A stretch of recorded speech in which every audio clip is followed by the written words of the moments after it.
subscribe now and press the bell icon. Never miss an update. Hello everyone. Yesterday I have discussed symmetrical T attenuator. Today I am going to discuss symmetrical pi attenuator. So you can see in this circuit यहाँ पर हमने एक पाई network use किया है R1, R2, R2. Difference क्या है T attenuator और पाई में? यहाँ पर आप देख सकते हो यहाँ पर टी यूज किया गया है R1, R1, R2. This is the T shape, that's why it is known as T attenuator. यहाँ पर हमने क्या किया है, पाई यूज किया है. ये वाला circuit it means pi shape में ये कनेक्टेड है, that's why it is known as symmetrical pi attenuator. So हम देखते हैं कैसे सॉल्व करेंगे इसको. यू कैन सी यहाँ पर आउटपुट साइड एक लोड कनेक्ट है जिसकी वैल्यू यहाँ पर R0 होगी. ठीक है. इनपुट साइड एक सोर्स कनेक्ट है पावर सप्लाई, उसके साथ उसका इंटरनल रेजिस्टेंस R0 कनेक्ट है. और इसके क्रॉस अगर वोल्टेज की बात करें तो this is the input side. So इसके क्रॉस वोल्टेज क्या होगा, Vs. और यहां से जो करंट फ्लो कर रही है वो इनपुट करंट Is फ्लो कर रही है. ठीक है. अब अगर इधर आ जाएं तो Is यहां फ्लो कर रही है तो IR इस ब्रांच में जा रही है यहां पर और आगे. ठीक है. यानी यहां पर जो निकल रहा है टर्मिनल से करंट वो IR निकल रही है. ठीक है. इधर हम देखें लोड के क्रॉस कुछ करंट आएगी और अगर करंट आएगी तो उसके क्रॉस जो भी वोल्टेज होगा उसको हमने एज्यूम किया है VR. ठीक है. अब अगर Is करंट यहां से जा रही थी तो इस नोड में वो करंट डिवाइड होगी. IR अगर आगे चली गई तो Is माइनस IR इस ब्रांच में जाएगी. This is the diagram of symmetrical pi attenuator. So अब इसमें हम सॉल्व करेंगे तो सबसे पहले हम इसमें फाइंड आउट करेंगे attenuation, it means capital N. After that we are going to calculate equivalent resistance R0. It means यहां से हम इक्विवेलेंट रेजिस्टेंस फाइंड आउट करेंगे इनपुट साइड से और फिर उसकी वैल्यू पुट करेंगे. सो देखते हैं हम कैसे सॉल्व करेंगे. तो सबसे पहले हमें पता है कि attenuation constant N equal to क्या होता है, Is यानी input current upon output current IR. अब अगर इस इक्वेशन में हम ऊपर और नीचे दोनों में R0 से मल्टीप्लाई कर दें सो I इंटू R ये क्या बन जाएगा, वोल्टेज. तो इनपुट करंट इंटू R0 है तो ये क्या हो जाएगा, इनपुट वोल्टेज, यानी हमारा यहाँ पर Vs आ जाएगा. देखिए यहाँ पर क्या होगा, Vs. ठीक है. तो ये हो जाएगा Vs. Okay. IR into R0 ये क्या आ जाएगा, ये वाला वोल्टेज VR आ जाएगा. सो यहां से हम लोग फाइंड आउट कर लिए कि N इज इक्वल टू क्या होगा, Vs अपॉन VR. तो ये इक्वेशन आ गई वोल्टेज की फॉर्म में और ऊपर हमारे पास करंट की फॉर्म में इक्वेशन है. अब हम इस सर्किट को सॉल्व करने के लिए सर्किट में थोड़ा सा मॉडिफिकेशन करेंगे. सर्किट वही रहेगा, इट मीन्स यहाँ पर सिंपल हम वोल्टेज सप्लाई ये R0 हो जाएगा यहाँ पर, और इसके बाद यहाँ पर कोई रेजिस्टेंस नहीं कनेक्ट है. फिर और आगे जाएंगे तो ये वाला रेजिस्टेंस आएगा तो यहाँ पे R0 R2 कनेक्ट हो जाएगा. ठीक है. इसके बाद और आगे जाएंगे, ये वही सर्किट हम जस्ट कॉपी कर रहे हैं. यहाँ पे R0, यहाँ पे सप्लाई, और यहाँ पे हमें पता है कि ये Vs है, इनपुट जो भी दिया हुआ है यहाँ पे सिमिलर पहले की तरह. यहाँ पर कोई रेजिस्टेंस नहीं कनेक्ट है, R2 हो गया. अब हम देखते हैं कि इस वाले सर्किट को यानी the combination of R1, R2 and R0 इसको थोड़ा से मॉडिफाई तरीके से करेंगे. अगर यही ब्रांच हम मान लेते हैं इस वाली ब्रांच का, ये वायर उठा के और आगे ले जाएं और इसको मोड़ दें तो ये वायर हमने और इसको लेंथ बढ़ाई और यही R1 हमने यहाँ लगा दिया. ठीक है. ये R1 हमने यहाँ लगा दिया. अब R1 के बाद क्या है, दो रेजिस्टेंस कनेक्ट हैं R2 एंड R0. तो हमने दो रेजिस्टेंस, इसी से दो रेजिस्टेंस कनेक्ट कर दिए. एक यहाँ पे R2 और एक दूसरा यहाँ पे R0. ये आउटपुट वाला लोड जिसको हम बोल रहे थे. ठीक है. यहाँ पे आ गया और ये सिंपली फिर हमारा यहाँ से कनेक्ट हो गया. सो इसमें मॉडिफिकेशन क्या हुआ इस सर्किट में, इस सर्किट में मॉडिफिकेशन ये हुआ कि यहां से इस टर्मिनल से हमने इस वायर को और थोड़ा से बढ़ाया, वायर को बढ़ा के इस रेजिस्टेंस को नीचे ले गए. यानी यहाँ पे ले आए, और इस रेजिस्टेंस से हमें पता है कि दो रेजिस्टेंस कनेक्टेड है, तो हमने वैसे ही दोनों कनेक्ट कर दिए और फिर इसको यहाँ कनेक्ट कर दिया। अभी भी सर्किट सेम वही है जो पहले वाला था, ठीक है। अब हम देखते हैं कि यहाँ पर इसके क्रॉस वोल्टेज कितना था, VR, तो इसके क्रॉस वोल्टेज वही VR मेंटेन रहेगा, यहाँ पे VR रहेगा, ठीक है। तो ये वाला सर्किट बन गया। अब एक चीज और देखना है, अगर यहाँ पर इस सर्किट में हम वोल्टेज देखें तो इस टर्मिनल और इस टर्मिनल के क्रॉस पूरा वोल्टेज कितना दिया है, VS। तो यहाँ पर देख लें या यहाँ पर देख लें या यहाँ पर देख लें, VS ही रहेगा। यहाँ पर भी VS रहेगा, यहाँ पर भी VS रहेगा और यहाँ पर भी VS रहेगा, यानी इसके क्रॉस भी पूरा VS रहेगा, क्योंकि ये पैरेलल वोल्टेज पूरी लाइन में इक्वल रहेगा, यानी यहाँ पर भी VS रहेगा, ठीक है। ये पूरी एक लाइन में कहीं पे भी देखेंगे तो वोल्टेज VS ही शो होगा। तो this is the modified circuit of symmetrical pi attenuator. अब यहां पर हम KVL का यूज करेंगे और वोल्टेज इक्वेशन फाइंड आउट करेंगे। सो हम देखते हैं, अगर ये वोल्टेज VS इसके क्रॉस है तो इसके क्रॉस भी VS होगा, इसके क्रॉस भी VS होगा और इसके क्रॉस भी VS होगा, ठीक है।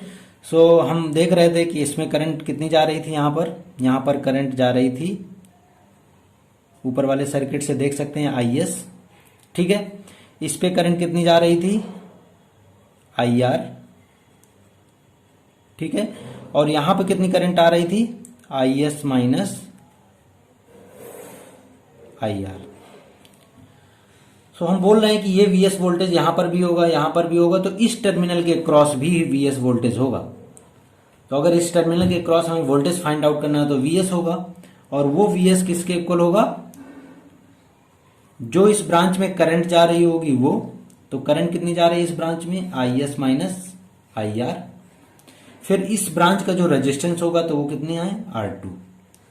तो ये इक्वेशन हमारे पास आ गई, इसको इक्वेशन नंबर 1 फाइंड आउट मान लेते हैं। हमने कुछ नहीं किया, इस VS को हम देख रहे हैं कि इस पूरे लाइन पे VS होगा, किसी भी आप ब्रांच में देख लें। तो इस ब्रांच का हमने वोल्टेज सिर्फ निकाल लिया है, R2 दिया ही है, करंट हमें पता ही था, तो ये आ गया।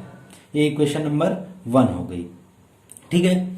अब हम लोग क्या करते हैं, अब हम लोग इस ब्रांच का वोल्टेज फाइंड आउट करते हैं। ये भी VS के इक्वल होगा, ये देखो वहां पे VS है, ये किसके इक्वल होगा, इस ब्रांच के इक्वल होगा। तो फिर दूसरी इक्वेशन, इस ब्रांच में VS फाइंड आउट कर लेते हैं।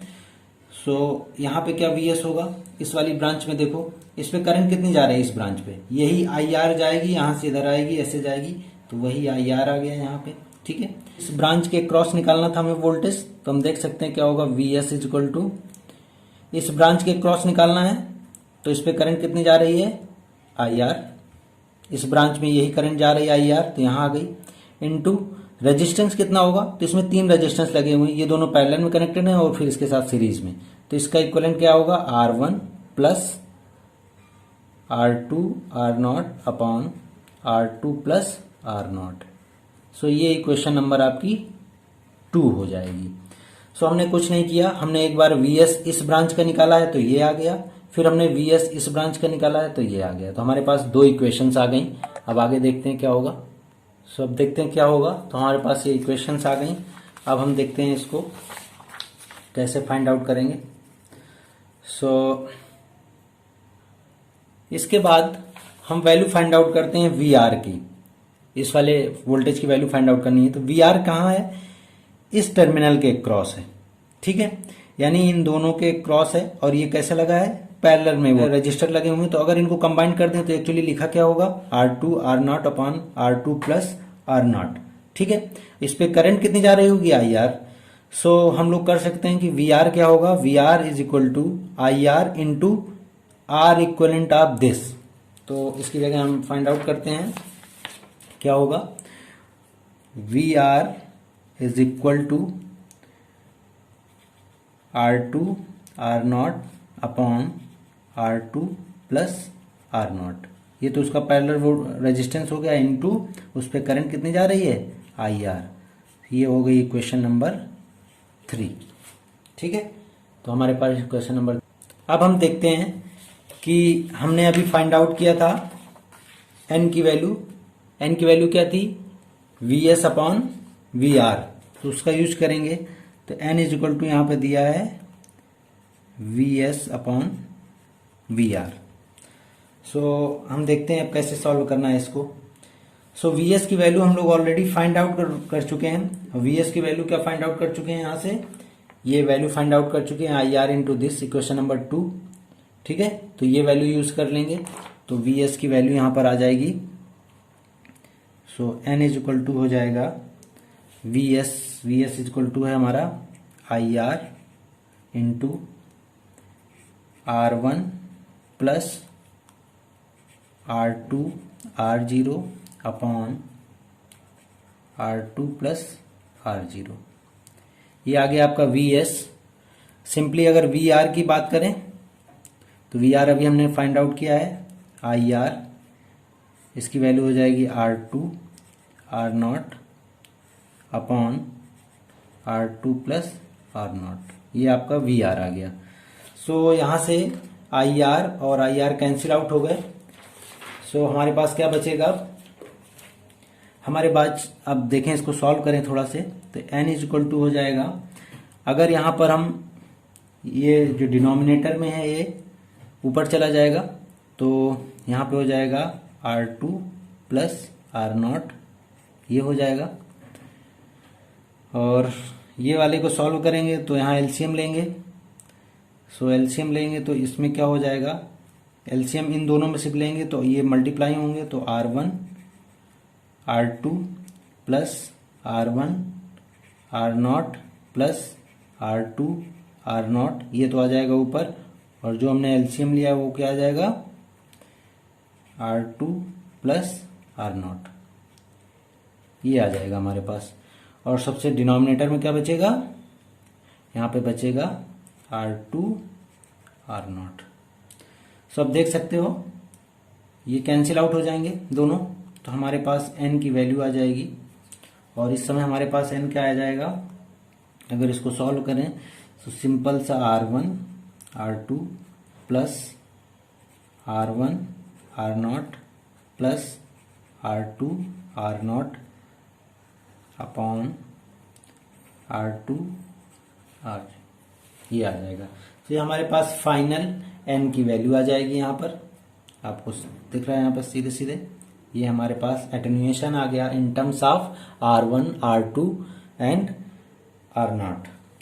सो अब हम क्या करेंगे, अब हमें निकालना है इस सर्किट का इक्विवेलेंट रेजिस्टेंस, इस सर्किट का इक्विवेलेंट रेजिस्टेंस।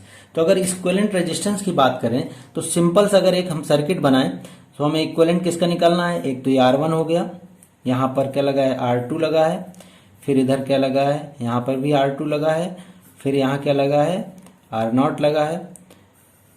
ये तो हो गया सर्किट, और ये है इसकी इनपुट साइड। सो हम इसको ओपन मान लेते हैं और इसी के क्रॉस हम निकालते हैं अपना R इक्विवेलेंट, जिसको बोलते हैं R0। ठीक है, तो सिंपल सा ये सर्किट है और इसको सॉल्व करना है। सो हम पहले देख लेते हैं कि क्या क्या होगा। तो इसको क्या लिख सकते हैं, R इक्विवेलेंट। सो देखते हैं इस सर्किट का इक्विवेलेंट निकालना है इस टर्मिनल के क्रॉस। तो R0 क्या होगा, इधर से देखते हैं, ये दोनों सीरीज में है, सॉरी ये दोनों पैरेलल में है, इन दोनों पैरेलल कॉम्बिनेशन इसके साथ सीरीज में, फिर इसका कॉम्बिनेशन इसके साथ पैरेलल में। तो हम लिख देते हैं पहले इक्वेशन, ये हो गया R2, ये पैरेलल होगा, किसके पैरेलल होगा, ये पैरेलल होगा R1, ठीक है, प्लस R2 पैरेलल R0। सो ये इक्वेशन बनेगी। इसका मतलब ये हुआ कि R0 R2 यहाँ पैरेलल हैं, इन दोनों का कॉम्बिनेशन इसके साथ सीरीज में तो प्लस कर दिया, फिर इन तीनों का कॉम्बिनेशन इसके साथ पैरेलल में तो फिर पैरेलल का साइन लगा दिया। अब इस इक्वेशन को हमें सॉल्व करना है, तो सिंपली हम देखते हैं क्या आएगा हमारे पास। अब इसको सॉल्व करें अगर, सो R0 इज इक्वल टू हो जाएगा, सिंपल अगर हम अभी R2 को रहने दें यहीं पर ऐसे ही, तो ये R2 हमने लिख दिया, ये पैरेलल है, इसको सॉल्व कर लेते हैं। तो यहाँ हो जाएगा R1 plus x parallel with y, तो इसको क्या लिखेंगे, x into Y upon x plus y, तो ये हो जाएगा R2 R not upon R two R not. ठीक है, ये इक्वेशन आ गई। अब ये इसके साथ पैरेलल है, यानी एक्स और वाई ये भी लिखा हुआ है, तो इसको भी हम कैसे सॉल्व करेंगे, इसको सिंपली हम देखते हैं कैसे सॉल्व करेंगे। सो इस इक्वेशन को सॉल्व कर लेंगे, आप लोग देख सकते हो इस इक्वेशन को कैसे सॉल्व करेंगे। ये दोनों पैरेलल में हैं, तो अब यहां पर फिर लिखेंगे R not is equal to, इसको एक्स एज्यूम करना है, इस पूरे को वाई। सो यहां से क्या आ जाएगा, यहां से आ जाएगा, सो यहां से आ जाएगा आर टू, इसको एक्स, ये y, x y upon x plus y. तो यहां से हो जाएगा आर टू, ये हो जाएगा सिंपल। यहां पर अगर इसको और सॉल्व कर लें तो सॉल्व करने के बाद ये एलसीएम लिया गया होता। So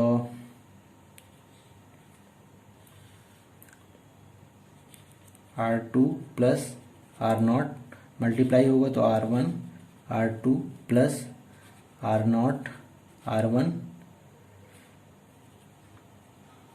plus R two R naught. ये अंदर वाले का अगर सॉल्व करेंगे तो ये आ जाएगा, n2 है। ठीक है, अपॉन अपॉन करेंगे तो x इंटू वाई हो गया। अब क्या होगा, x प्लस वाई, तो x प्लस वाई का मतलब क्या हो जाएगा, यहां पे सिंपल सा R2 आ जाएगा प्लस ये होल डिजिट आ जाएगी, और ये होल डिजिट कितनी होगी, ये हो जाएगी R1 R2 R naught R1 plus R2 R naught upon R2 plus R naught. So ये आ गया x into Y upon x plus Y. अब इसको फिर सॉल्व करते हैं आगे, तो R not is equal to हो जाएगा,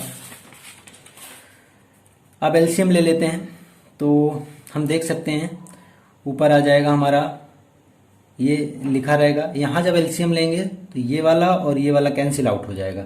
सो हम इसको कैसे लिख सकते हैं, R2 यहाँ पे हो जाएगा R1 R2 plus R not R1 plus R2 R not. ठीक है, अपॉन ये डिनोमिनेटर हम नहीं लिख रहे हैं क्योंकि जब हम यहाँ पर एलसीएम ले रहे होंगे तो ये डिनोमिनेटर में आएगा और ये कैंसिल आउट हो जाएगा, सिंपली ये मल्टीप्लाई होगा इधर बस। सो ये R2 हो जाएगा, यहाँ क्या आ जाएगा R2 प्लस आर नॉट यहाँ पे आ जाएगा, और ये हो जाएगा R1 R2 plus R not R1 plus R2 R not. ठीक है, सो ये इक्वेशन आ गई।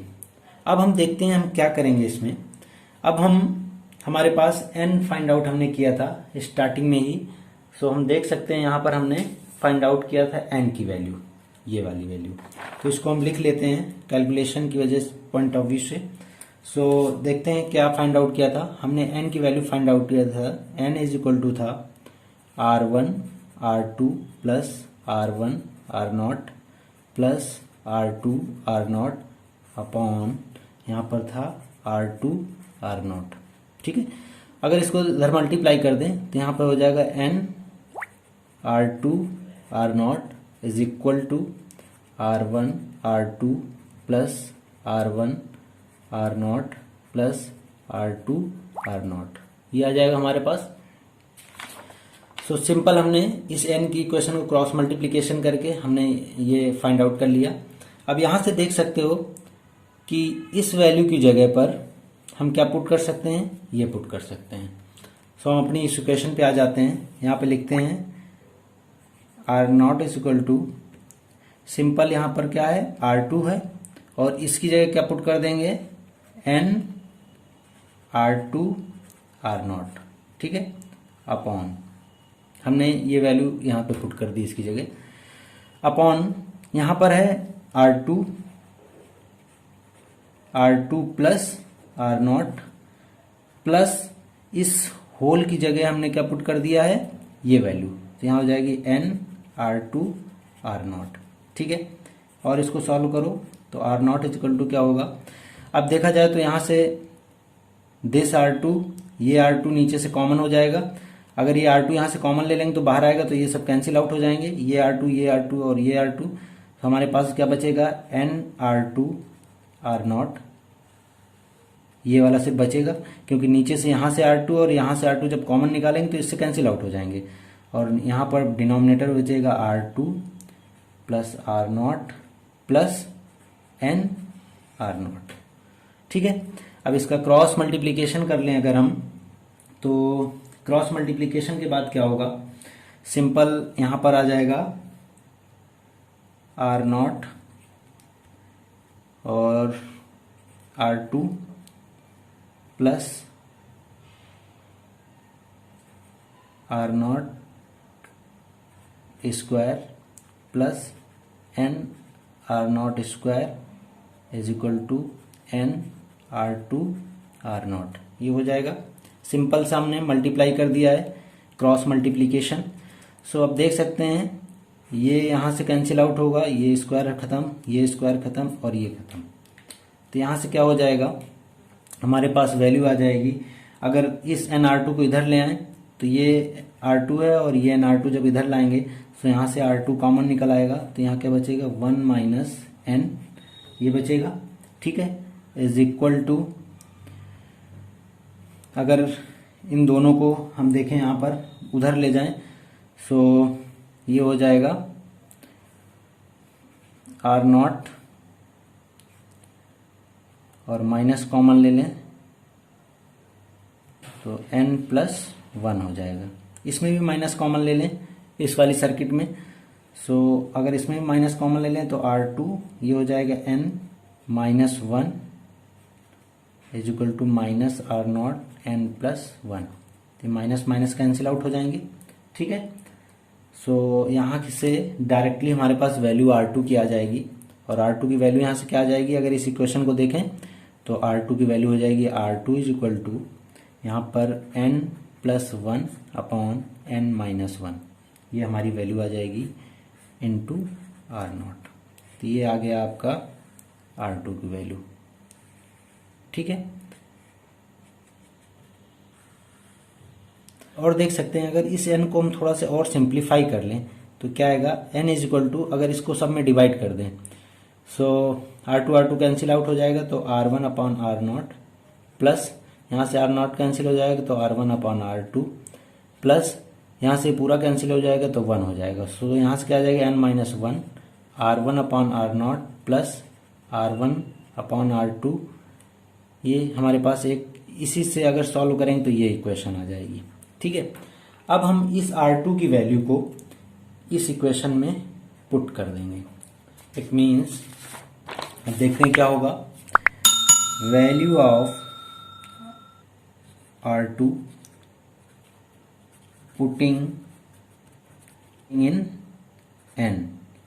n वाली इक्वेशन में, और वो कितना आया है, वो हमारे पास आया है, इसको हम देखें कि हमने क्या एक इक्वेशन फाइंड आउट करी है, n minus 1 is equal to R1 upon R0 plus R1 upon R2।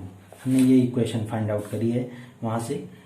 अब इस पे हम पुट कर देंगे सिंपली R2 की वैल्यू, तो R2 हमारे पास ये आया है, सो हम इसकी वैल्यू इसमें पुट कर दें तो हम देखें n minus 1 is equal to R1 upon R2 same रहेगा, सॉरी R0 प्लस, अब इसकी वैल्यू देखते हैं, R1 हमने पुट कर दिया और ये वैल्यू अब यहाँ पर पुट कर देंगे तो क्या आएगा, n plus 1 upon n minus 1 into R0, ये वैल्यू आ जाएगी।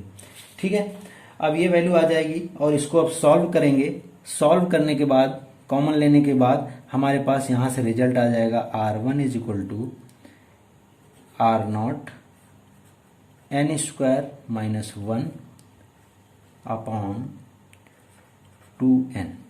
तो यहाँ से हमारे पास एक और रिजल्ट आ जाएगा R1 का। तो अब हमारे पास R1 आ गया है, R2 आ गया है, और ये दोनों वैल्यू हम अपने मेन सर्किट में पुट कर देंगे तो हमारे पास पाई नेटवर्क आ जाएगा। It means we can design with the help of R1 and R2। आसानी से हम लोग symmetrical pi attenuator find out कर सकते हैं। तो ये हमारा डेरिवेशन हो गया पाई का। तो सिंपल कुछ नहीं करना, सबसे पहले हमें वीएस फाइंड आउट करना है अपने सर्किट से। वीएस के बाद हम इक्वेशन फाइंड आउट कर लेंगे एन की इक्वेशन के बाद हम इक्विवेलेंट फाइंड आउट करेंगे और उस इक्विवेलेंट की वैल्यू जब निकल आएगी तो उसको एन में रख देंगे। एन में रखने के बाद हम सबसे पहले R2 फाइंड आउट करेंगे, फिर R2 के बाद हम R1 फाइंड आउट कर लेंगे। सो आई होप सबके समझ में आ गया होगा कि what is the symmetrical pi. Subscribe now and press the bell icon. Never miss an update.